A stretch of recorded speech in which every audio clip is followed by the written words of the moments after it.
that might be. Okay. Okay, so the booklet that we have gives them information about, yes, about their fair housing rights, like if they have an emotional or assistance animal. If they're a victim of domestic violence, they have some protections and can't be, booted out just because their landlord's pissed off that their boyfriend kicked in their front door. That it's illegal to discriminate against people with kids, that kind of thing. But there's also just some general things that people need to know about their tenant rights.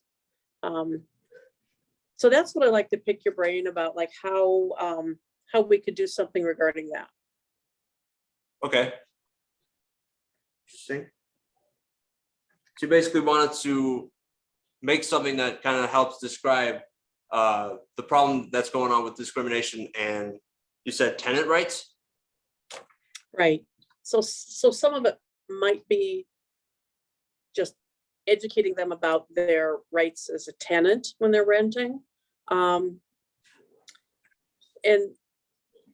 we could even narrow this down to, if you wanted it to be something that's for people who are college age, because often they've never been a tenant before, and they have no idea about their rights and responsibilities.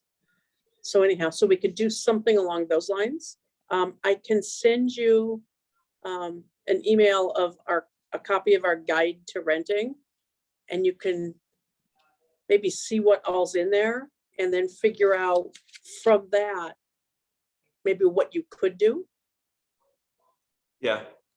Because I like having something maybe, especially that we can get out to the different colleges. Yep. And explain the rights to people. Mm-hmm. So what do you think of that? That sounds pretty good to us. Yeah, we'll probably need the information for that to give us a guide on how to go forward to try and make something to share to everybody around here. And what we're trying to do is, I'm assuming we're going to try and make a video to give those rights out. We can probably make our own footage of like going to like maybe apartments, but like not going inside maybe, or just trying to get some basic footage of just trying to do whatever we can to really explain how to give out the information for why discrimination is bad, and we need to help fix it around our area. And that's what we're probably going to be doing, is doing like a little PSA, what those are. Yeah. What we're going to be doing is, like, what I would picture doing is basically making like a little kind of like a commercial showing off a couple of pictures of the problems that have been going on with tenant rights and discrimination. And what we'll probably do is we'll put a bunch of the information about what the Human Rights Commission does to help them out, and we could probably do two of them, one for the discrimination and one for the tenant rights. But what we'll probably do is we'll keep contacting you if we need anything more for like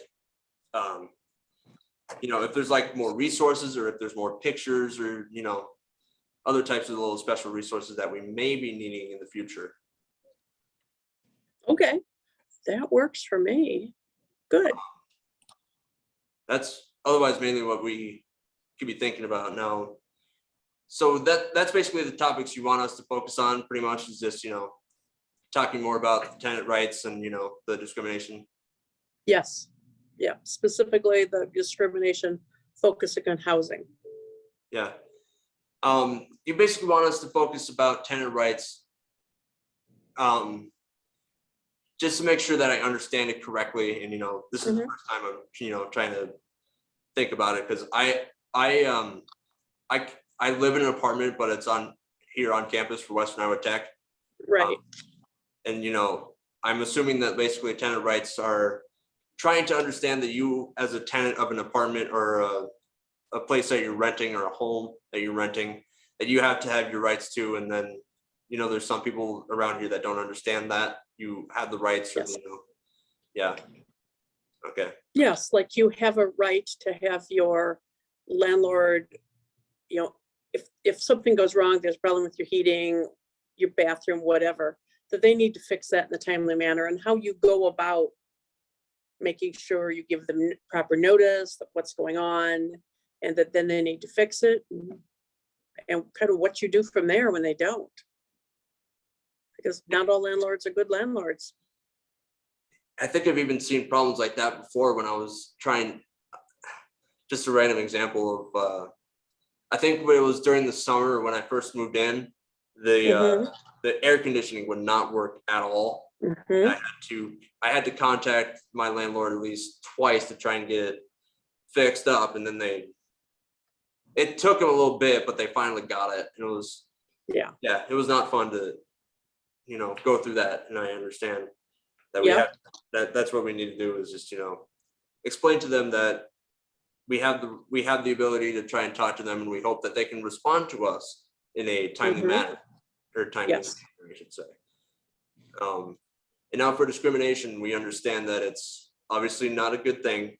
We need people to realize that people are people or whatnot. Yeah.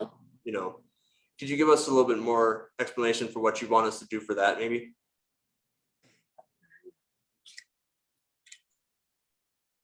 Okay, and I'm sorry, I just flaked. So on the discrimination side, did you want more? Yeah, okay.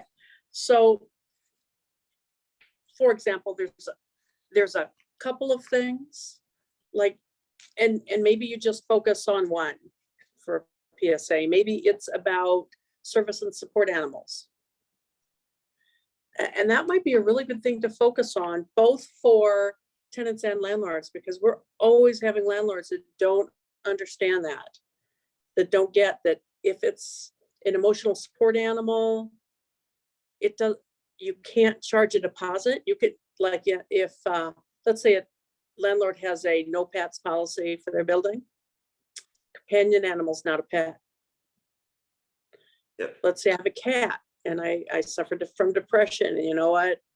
Having to deal with my cat helps me deal with the symptoms of my depression. All I have to do is have a note from a provider, could be a doctor, mental health professional, pretty much anyone. Your minister might be able to write a note saying that, you know, you're a person with a disability and would benefit from having this companion animal. That's really all it needs to say. And your landlord then can't turn you down. They can't make you pay a pet deposit, and they can't make you pay a monthly pet fee. And that stuff happens constantly. So that, like, let's just focus on that. Okay, Okay. really, that, because there's enough there to explain in a PSA. Just with that, is let's just do that, okay? That what we can try to do is we can definitely make a PSA about what we just talked about with the animals. And then Yeah. we can definitely make a PSA talking about, trying to talk to our landlords about, a more basic PSA, talking about, Mhm. a little bit more than just the pets. And what we'll do is we can, get another video talking more about having the pets by our side. That's what we Right. can try and do for you. Okay.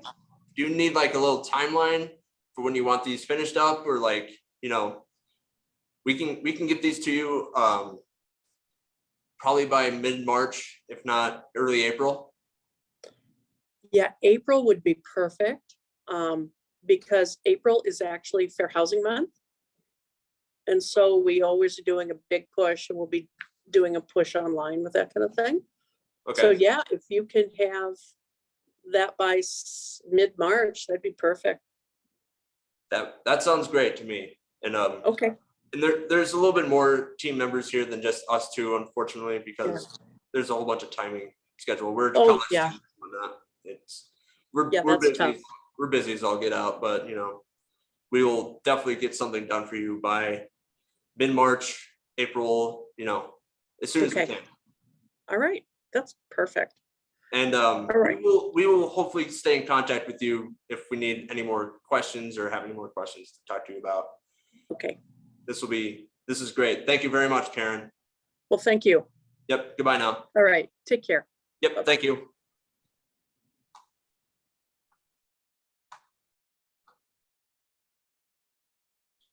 You gotta have the recording.